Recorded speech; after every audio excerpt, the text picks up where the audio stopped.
Real মাদ্রিদে নতুন মৌসুমের শুরু, আর সেটা জয়ের ছন্দে। আন্তর্জাতিক সংবাদ মাধ্যম বিবিসির বরাতে জানা যায়, নতুন কোচ জাবি আলোনসোর অধীনে লা লিগার প্রথম ম্যাচে ওসাসুনার বিরুদ্ধে মাত্র ১ গোলেই জয় পেল রিয়াল।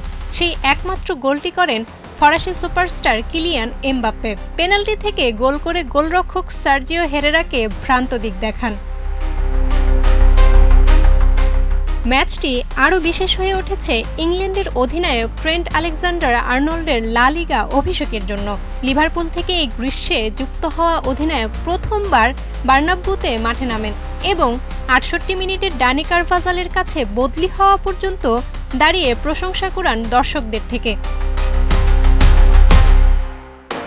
রক্ষণভাগে রিয়ালের অভিষেক ছিল আরও চমকপ্রদ। ডিন হুইজন, মিলিতাও, আলভারো কারেরাস এবং ফ্রাঙ্কো মাস্তান্তুয়ানো সবাই নতুনভাবে লা লিগায় অভিষেক ঘটান। দীর্ঘ রেঞ্জ থেকে তাদের শট গোলরক্ষককে বারবার পরীক্ষায় ফেলে। অতিথি দল ওসাসুনাও লড়াই করে, তবে যোগ হওয়ার সময়ের তৃতীয় মিনিটে আবেল ব্রেতনেস লাল কার্ড পান, যা তাদের সমতার আশা শেষ করে দেয়। বিবিসি বলছে, রিয়াল মাদ্রিদ নতুন কোচের অধীনে লিগের শুরুতেই দারুণ ডমিনেন্স দেখিয়ে জিতে মাঠ ছাড়ল, আর এই জয় নতুন মৌসুমের আত্মবিশ্বাস জোগাল। জান্নাতুল মাওয়া, প্রজন্ম ২৪।